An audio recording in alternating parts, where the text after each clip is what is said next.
So I'm actually at Wurster Garden, and this is at the back of Cornell Cooperative Extension, and Carol is part of the Adirondack chapter of North American Rock Garden Society. Yay! Yes, it's an international organization that's been around for quite a long time. Yeah, and then I actually just recently joined because, you know, after getting our land, I was like, well, there's some really good opportunities here for a rock garden.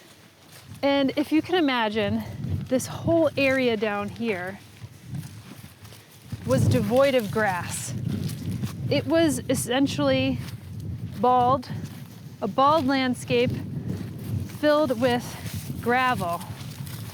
So this stuff, right? And it had some sedum and stuff growing in it. And I want to know more about it. So I'm like super new at this. So Carol's gonna take us through one of the few rock gardens that are around this area. And this is a nice large one. So let's get started. Yes. Tell me about the genesis of this garden. Well, I was actually trying to do a little research myself because it was built in 2000 and planted in 2001. So 20 years ago, right? Something like that, 21 years ago. Mm-hmm. And it seems like we had just come off a national conference that we hosted for the NARGS, the North American Rock Garden Society. So there was a lot of engagement with our members, and somebody had this bright idea that we should build a public rock garden, you know. So it usually happens with one person and an idea. And sort of about that same time, Al Wurster, who was a member of our chapter, but also he was very involved in pretty much all the gardening organizations in this community. So we thought it would be really great to dedicate the garden to him. And it so happened their family had put up a charity so that people could donate in his honor through Cooperative Extension. So there was some money there. We approached Cooperative Extension to see if they would actually allow us to build the garden here. So, and was it, do you know if it was just lawn before? It was just, well, if you call this lawn, yes, it was lawn. So, I mean, it's also pretty unusual that a property in the city has a vacant lot next to it. But Cooperative Extension has used it to their advantage with demonstration gardens. So. So they welcomed us, I think. I mean, I'm not sure at first they liked the idea, but they love it now. Yeah. And so we built this, essentially, the pond was already here. Oh, so it predates. So that's why the garden is oriented the way it does. So it tries to mimic sort of the natural flow of the land, you know, from high points to low points. But I would have imagined that this wasn't sloped up as much as it is now. Oh, not at all. This was built from level ground up. Okay. Because from my understanding of seeing a lot of rock gardens being just built, they often bring in a lot of the rock. Yes. Oh, yes. We did. And there were piles, I mean, it was dump truck loads of gravel and the cut stone and sand and rubble. So it was built as a demonstration with different styles of rock gardens. Okay, well, take me through that because I'd love to have you identify the different styles of rock gardens. Okay, sure. So this area here we call the sand bed. And everything here is growing in pure sand. And might also be considered a scree garden. So sometimes rock gardens are built to imitate nature. Ours looks more like a built garden. Mm-hmm. But a scree would be all the bits of stone and gritty stuff that comes off the larger stones of the mountain. Right. So it tends to, and it may have some scattered stones in it. Which happens a lot here, especially around the gorges, and you see like the shale kind of flake off. And it's like a little avalanche down the side. Yeah. So this is the sand bed. Then of course there's the wall. And sorry, just to backtrack, the sand bed, is it like a horticultural sand? Is it a builder's sand? What kind of sand? It's a builder's sand. It's very coarse sand. Okay. So also everything here is locally sourced. Yeah. So we kind of know the pH. which for us, because it's limestone, it's going to be a high pH, which is what most rock garden plants like also. So we're fortunate in that sense.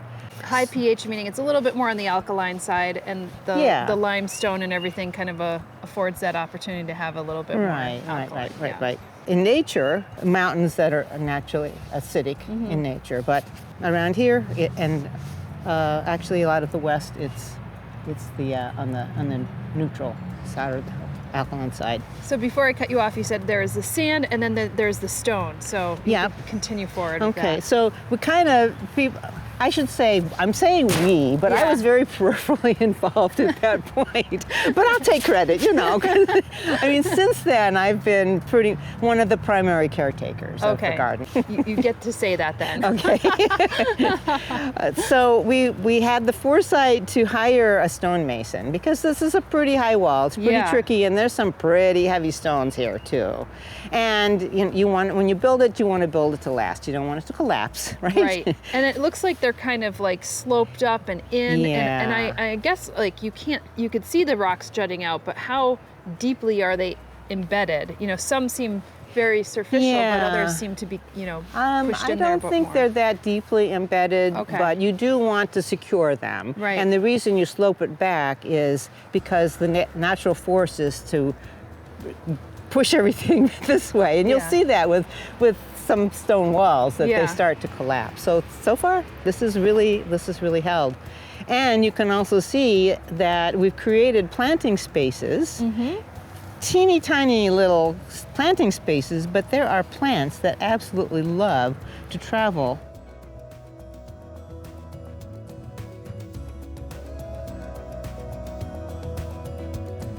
Now this is a bellflower, and it will be gorgeous when it's in bloom. It'll just be solid blue flowers. Yeah, and I'd imagine some are more rhizomatous and mat forming, and others are just like right in the cracks and crevices, right? Yes. So you kind of want just visually, you want to use a variety of forms. That is a thyme, and that's been there for a long, long time. As you can see, this is woody. Yeah. And it's kind of covering up our dedication of stone. But you just can't cut that. No. You could always lift up the curtain. If people, it's you kind of see his name. That's the important part. The form on the very top is not really found in a rock garden so much, but rock gardeners often like to build some sort of water feature. It's a bog. Oh, I see. Okay. And at one point we had access to electricity, and we had a recirculating pump that circulated the water down, and it flowed into the pond. And all very nice, beautiful. So that's a alpine willow that is just budding out there, which I think is oftentimes when it's looking its best in bud.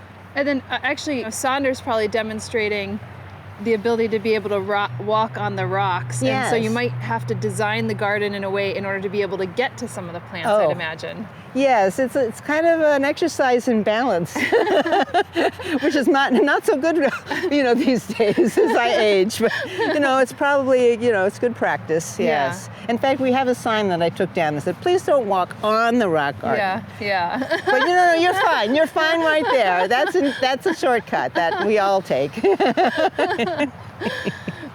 So then I see some Euphorbia here. Yes. Now, are these plants hardy, I would say? Are they all this hardy, so they come up every year? Yes. So they're perennials, even though they might not be some of our native plants. They are hardy in this location. Right, one would hope. Now, we do plant a lot of plants from seed that we get through seed exchanges, so we don't always know if those are going to be hardy. Yeah. But there's more mortality in a rock garden than there is in other gardens, and that could be due to lots of factors. And so I might blame it on hardiness, but it might not be hardiness. Right.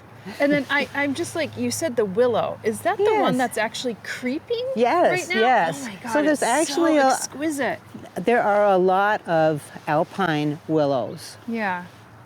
Now, I hesitate to call these plants that we have here alpine. Yeah. Some of them are, but I call them rock garden plants.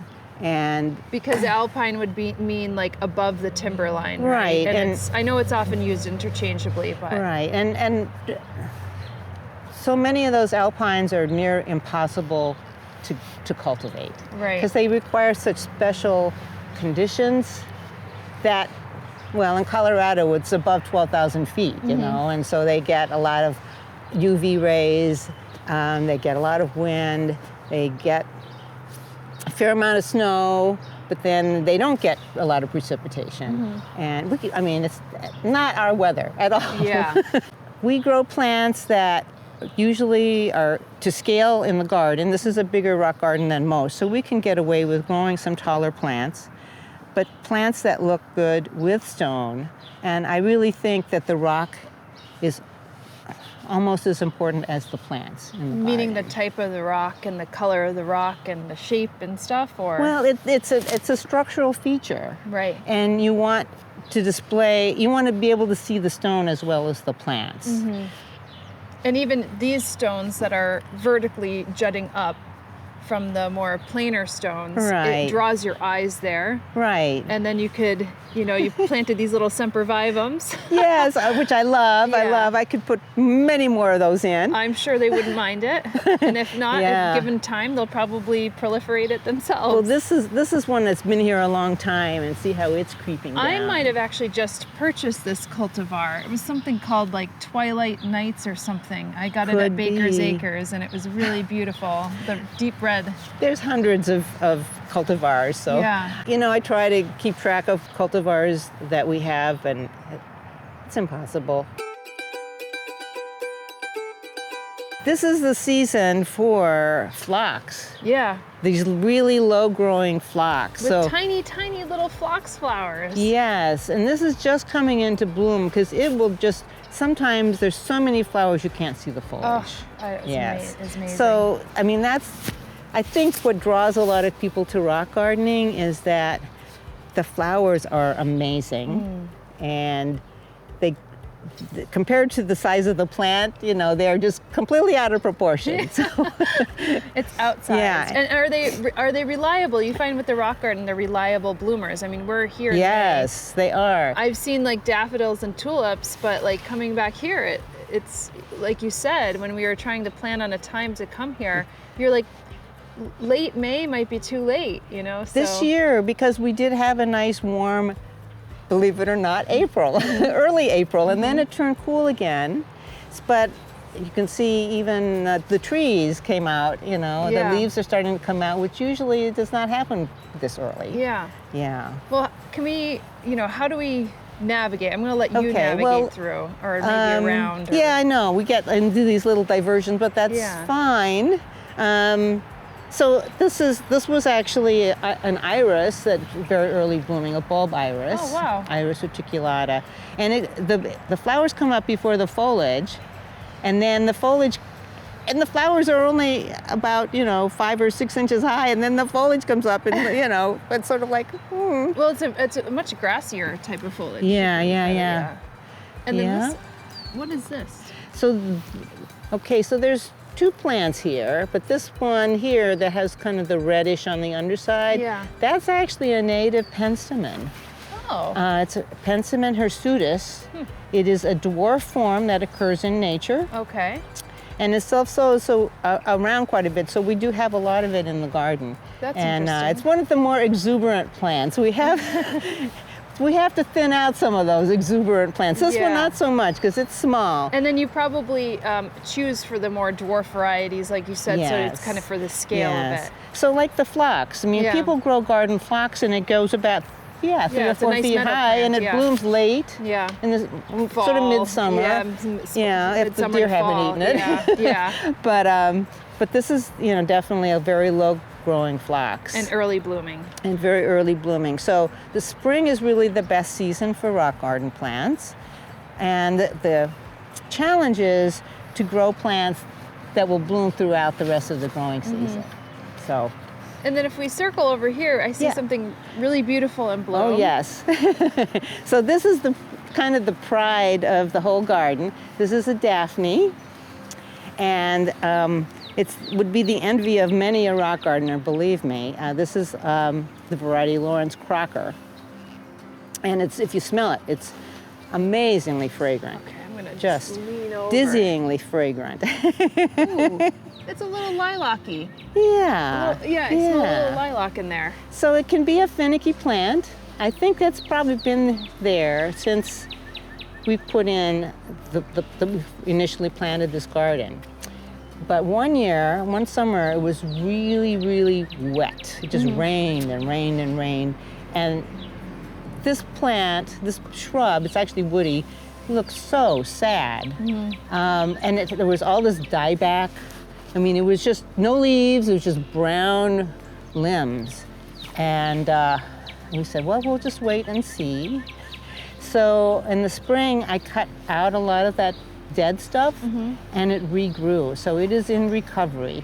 And I think it could still use a bit of a pruning. So Daphnes do not like to be wet. Yeah. And so it's on the top of the hill, so you'd imagine, though, it has enough, well, draining, but with the amount of rain, it just was probably getting waterlogged no matter how good the sharp the drainage was. I suspect that's true. Yeah. I mean, sometimes plants just die and you don't know why. Yeah. I've since learned that people say, oh, you should cut them back pretty severely every once in a while, and we hadn't done that, so maybe part of it was our fault as well. What I learned was that I could cut it back. And I will cut it back some more, probably, because I see that it's getting a little bit leggy. You want to keep it nice and tight. Do you ever look at the rock garden? I know that this is one that you take care of. It's not your own personal rock garden, but you look at the spaces and you're like, oh, I could plant something in there. All the time. Yeah, we could plant probably, well, and we do, you know. Sometimes it's hard to keep the soil in those spaces. Right, because it just gets washed out. Yeah, like here's kind of an example of, you know, here's the landslide. But you need roots to keep it in. Yeah. Well, you know, we try, and the wall is particularly tricky that way. Yeah. Well, these are cute. What are these? This is an Aethionema, and it's a spreader, but it's it's a little plant. And it's kind of attractive even when it's not in bloom with the blue-green. Yeah. And then are these also just Dianthus? Or yes, the Dianthus, we have quite a few Dianthus in here. And thank you for removing that leaf. Yeah. That's a lot of our maintenance is removing leaves that fall from neighboring trees. Yeah. And it's, a leaf really stands out when you've got a little plant. It does, and I'd imagine that you want some humus and stuff breaking down, but then it could cover a whole plant, really. Some of these are small and tiny, and it just detracts your attention away from the art of it. Well, the top surface of this garden is just sand. We've planted in just sand. Well below that layer of sand, though, there is some compost mixed in with the sand. So the rock garden plants have very deep roots, and they will seek that compost or the nutrients. But if you make the soil too rich, they'll either grow out of character or they'll just die on you. So you want a lean soil to keep the plants very compact. And believe it or not, they're happiest that way. That's great. Yeah. So if you were to come back, throughout the summer, you'll see other things in bloom. Yeah. I really am happy with this plant. This is Oregano Kent Beauty. Oh, I love, I've seen alpine oreganos, and they're just so exquisite. This one, the ones that I'm thinking of are a little fuzzier, like the salix that you had there, but this one's very and so that's growing in one of those cracks between the stones. And I think it's very attractive as it is right there, but that's a late bloomer. And then, the flowers are actually very inconspicuous. So it's the, I don't know, what is that plant part that's papery? It's a papery bract, and that's what's really the showy part, Yeah. And I love this plant here. This is Globularia, and again, it just travels the cracks. It's an evergreen. And it has these purple little globe-shaped flowers. So, and it's pretty aggressive. One one winter it almost died out completely. I mean, it used to be just taking over most of this wall. Well, I could say taking over. I was showing off, happily showing off. So here's another really exuberant plant that self-sows. It's a Lescarella, or bladder pod. So it has kind of two aspects to its showiness: the flowers, which of course bloom early, and then the seed pods, which is where it gets one of its names, the bladder pod. And that also kind of freaks me out because I know those seeds are going to generate more plants in the garden. So does it burst? It probably does. I've never actually seen how it disperses. Yeah. Yeah. It almost looks like a larger version of this if you just like look at it quickly. Possibly. Just the way that it has the flowers on top and then the skinny stems and the leaves. Well, this is mustard family, and there's a lot of plants in the mustard family that bloom early. And I can show you a couple more examples. I don't know, this you almost need a lens to see the flower how many petals parts. there are on that. Yeah. I don't know, are there 4 petals? I wouldn't think of it as mustard family, but who knows? I haven't done my research on that one. And what about these that are just seemingly past their prime? Actually, I love the feathery leaves on them. That is the pasque flower, or Pulsatilla vulgaris, and that also has self-sown. If we had the sunshine, if it was a little bit warmer, I think it's true that one just is past, but some of these others are just starting. And it's this ruby color, which is not the common color. There's one right over there that seems just like, kind of almost in bloom. And the seed heads are gorgeous too. They're very feathery, sort of like clematis seed heads. Yeah, gorgeous. So we certainly welcome that to self-sow in here. How about this little pink one right over there? That's kind of... Ooh, you have good eyes. Well, I don't know. Yes, you do. That's another Daphne. Oh. Yeah, it's a really teeny tiny one. It's been kind of struggling, but it's still hanging in there. Yeah. Okay, so this area here is they're demonstrating 2 kinds of crevice gardening. Okay. So over here you can see it's big blocky stones. Yes. So that's sort of a technique that the Czechs developed. So we call that the Czech Crevice, where they use big blocky stones and not a lot of growing space between the stones. And over on this side, the plants are kind of hiding it, but we use much thinner stones. Right. And again, with that same idea that we create a deep growing pocket, but not much space between the stones. So it has the advantage that the plants follow the stone down, it keeps the roots cool, but the water's also directed down. Right.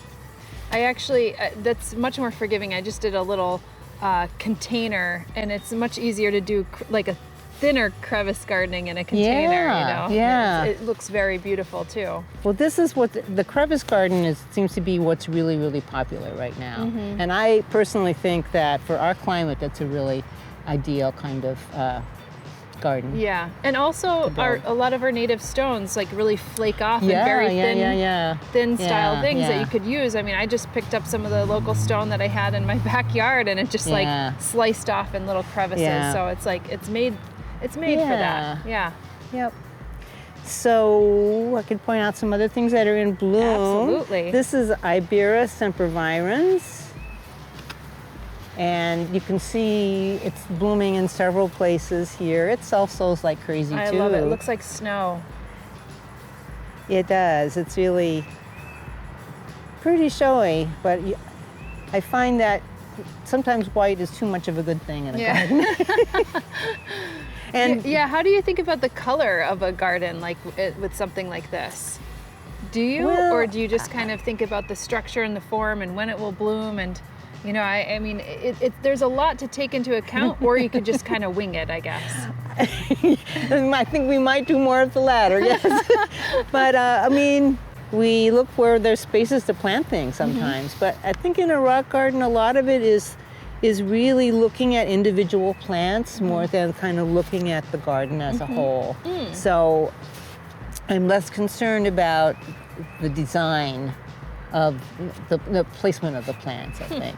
Like more less so than in a perennial garden, where you want your low plants and your medium height, and then your tall plants. Right. Don't think about that so much. Now, this garden was intended to be for the itty bitty plants, but it kind of became our meadow. It does look a little bit like a meadow now. But we're trying to reclaim some of it for some of the itty bitty plants, because after all, you are looking almost at eye level at this. So. When will the Dianthus be in bloom? In June. Okay. Yeah. And then what about this little, it looks almost like a yarrow. Yes, that's an erodium. A rhodium, okay. And I don't think it's very happy there, actually. It should be looking more vigorous than that.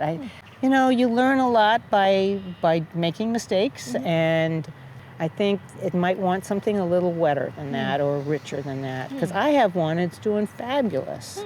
So, who knows? And then how about this cascading purple? Yes, one here? yes. Okay, this is Aubrieta, and pretty showy for sure, and it likes to drape. So that's one where we got it right. Yeah. And then this one looks different. Yeah. This is I think that's an Arabis. There we go, Arabis. That one seems to want to self-sow all over the place, you see too. These four petals, mustard family. Okay. Yeah. This is another bellflower, Campanula. I love those. They always look so cute. Those little purplish blue. They do. Downturned flowers. I feel so bad. It seems like every time it comes into flower, then we get one of these pelting rains, and then the flowers just look so sad. So you really have to come often. Yeah. Check this garden out. And then how about this right here? This Cotoneaster. Cotoneaster. And up there as well. Yeah. So we've incorporated some shrubs, and I guess I should have pointed out that Japanese pine. Yeah. And we have a local person, Lee Genenthal, comes, and he is a bonsai artist, among other of his plant skills, and he comes and prunes this to keep it in scale, because we thought we were going to have to take this beautiful tree down. Right. So it was getting so big.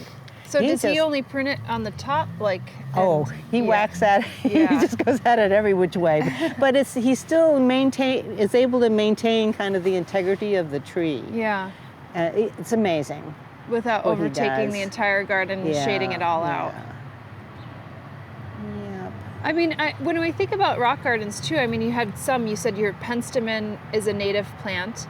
Yeah. Do you have any more native plants here? Because there are, when I think of rock gardening, I think of you could probably plant your trilliums and your some of your other natives. We could, except this is full sun, Full so a lot of the wildflowers you don't know wooded. Today. But we do have one that's probably not up. I know it's not up yet. Femaranthus, it's foam flower. Oh yeah, of course. Yeah, and it's kind of an unreliable perennial, but it will sow around. Yeah. So, but yeah, New York State does have some alpine regions in the high peaks of the Adirondacks. It's only about 40 acres altogether. Wow. And they're very isolated. Yeah. So there's not a lot of cross breeding of the plants, and there's not a lot of diversity. Oh, I was gonna say, does that mean if they're on these little different peaks, do they have distinct forms of those plants? They very likely do. Yeah, maybe different colorations or different type of leaf shapes. Or they also have a lot of pressure from hikers. Yeah. And of course a lot of the soil has been lost from the high peaks of the Adirondack. So they're really working hard to kind of protect that environment. Yeah. Should we walk over on the other side? Yes. To Okay. see? So there's one other style here, and that would be this area here, the English garden, which is the English developed this. So during the Victorian era, rock gardens became very, very popular, and this was kind of the style. not very naturalistic. Some people call this the wedding cake because it's kind of in looks terrace. like steps. Yeah. A lot of the plants that we put here, you may not see in a lot of other rock gardens. This is a public garden, and we found that we kind of have to treat it differently, that we have to really have tough plants here that can survive not being tended, not having an attendant here to make sure people aren't walking all over the plants and blah, blah, blah, blah, blah. So I do walk on it myself carefully. This is saxifraga, which is a plant that's very traditional in rock gardens and also is found in the mountains. And it's about to bloom. The flowers come up on tall stalks. I'd imagine you could get really deep into this genus of plant in your rock gardening. Yeah, well there's the Kabsha grouping that is particularly popular now, and I guess they've done a lot of breeding. They just have beautiful, beautiful colors, and they are the trickiest to grow, but of course some of the most desirable plants are, and we want them so badly. Yes. And then you get some like mini irises. Yes, like yes. really tiny. Look how squat Yeah, that guy is. And they bloom early. Oh my goodness. So we've got one brave soul there. And you can see again, this is, even though it's not like one of those tiny bun plants or anything like that, it still has like an outsized flower compared to its like stem and leaves for what it is. Yeah. And then you have some columbine, right? We do. There's a native. There is a native right there. That little red. There's red one, and here's one there. that's a little maybe easier to capture. This is a cool allium. Is really neat. Wow. And the texture of those the leaves. flowers are globes, little globes, and then the plant will die. And or not ones, die, but die, die to the ground. Are these one of the ones like the big globes, really globular, or are they tiny? Not quite fist size. Yeah. Okay. And then purple or white or? They have a purplish tinge to them. Yes. And we do have boxwood. Now here is a. Oh, that's weird. Is this like a thyme, but like in a tree form? This plant. This is a euonymus. Euonymus. And okay. I remember. I don't remember where we bought it, but I remember that a group of us were at a nursery, and I just fell in love with this plant, and it's a zone 7 plant. It looks like it's growing wrong, like it should be growing horizontally or something. It's been there a long time. It's a zone 7 plant. And that's you're the making thing. it happen. And I said, but there's a nice zone 7 microclimate happening right here. Well, downtown is warmer too. It has survived, and we took a chance. It has survived. I'm very pleased. You're not even pushing, like, we're zone 5, right? You're pushing Well, 6 downtown and 7. is at least a zone 6. And because it's near stone, too, and like you say, there's a microclimate, it's getting protected. So, and there's another plant that I really, really love here. And I think, it does have flowers, but I don't even remember the flowers. I don't grow, my interest is in the foliage, and it's a geranium. Latin geranium, not, the pelargonium geranium. Yeah, well, I could. So this here, and the foliage is just amazing. I love the little, like, frilly, feathery, carroty kind of foliage myself. Yeah. Well, it probably likes to be petted too. Yeah. And this is a St. John's wort. Ooh. But not native. Not native, no. This is how a lot of people like a trough. Start their rock gardening experiences. They build a trough and start growing plants in the trough. So this is also an erodium. This one's about to bloom, and this is a different species.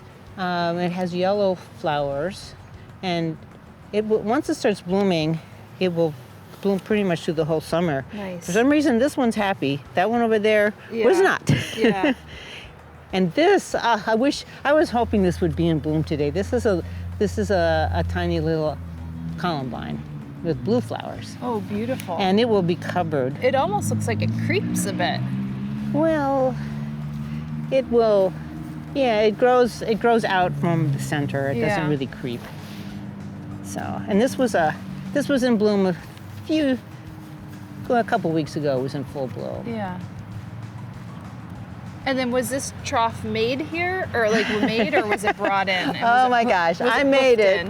It was my brilliant idea sometimes. Oh my goodness. I decided we should have a trough, and it should be big, so that people would not be tempted to carry it away. I see. And we had to move it. Even small ones are really heavy. So unplanted, it was very heavy, and I had to move it. First, we had a workshop at somebody's house. We built it there. Then I had to move it to my house. Then I had to move it from my house to here.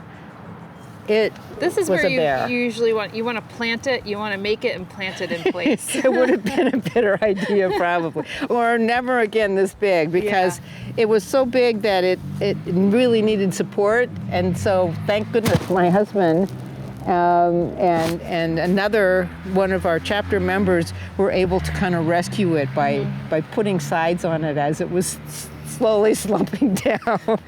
I won't have you bake my birthday cake. That's what I'm hearing from you.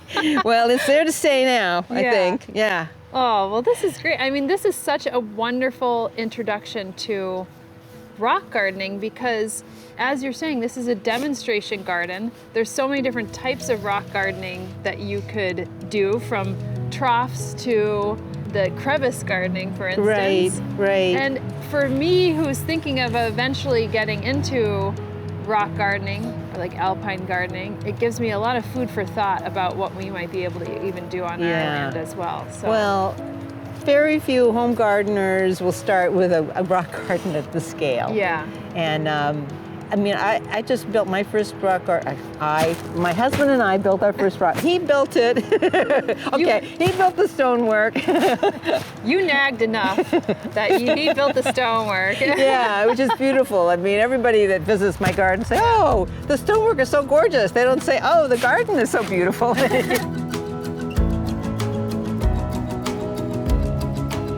I didn't build a rock garden because it seemed like a tremendous amount of work. Yeah. And guess what? It is. But one of my missions is to figure out how to build rock gardens that are less work, and to try to get more people to build rock gardens and try different techniques. Yeah, I think that is so important, because even in home gardening, a lot of folks love some of the plants that are some of the hardest to take care of, and then they get disenchanted with growing plants, right? It doesn't matter if it's indoors or outdoors, but when you start with something easy and you see it grow, and then you're like, oh my God, this is something that I could really do, and then you get, just pulled into the world of gardening maybe through some of those successes. Yeah. Because I don't think that we're all so obstinate and we're like, I killed it 1,000,000 times, let me try over again, right from the get-go. So I think that's a great idea. And like you said, some people are introduced on troughs or maybe small containers, and they're starting with maybe Sempervivums and sedums, who knows? Yeah, oh yeah, those are perfect, because they are easy. Mm-hmm. You can neglect them. Yeah, yeah, exactly. And so I think this is just a wonderful experience. But I love that you have started, even though you said this is really hard. Yeah. Because I do get the sense that rock gardening, alpine gardening, you want it to look a certain way, you gotta clear off the leaves. Whereas in our own gardens, we're like, okay, let's have the leaves fall there. That's good. That's good humus, down the line. Yeah. But well, thank you so much, Carol. This is really wonderful, and we'll have to make a date to go and see your rock gardens too. Well, I should say, and your husband's stonework. I now have a second rock garden because I'm so enamored with my rock garden number 1. Yeah. And it's really where most of my effort is going now. I mean, I have perennial borders, but I love my rock garden. Thank you so much, Carol. This is perfect.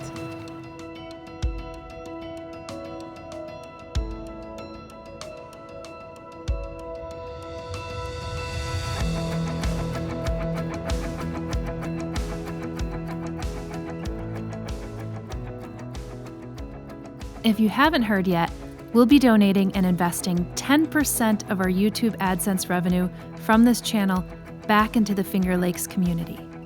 We're so thankful that Espoma, our partners across both Plant One On Me and Flock Finger Lakes channels, will be matching those funds this year, as well as through a combination of monies and/or products, depending on the project. So just know that by watching these videos, you're helping the community here.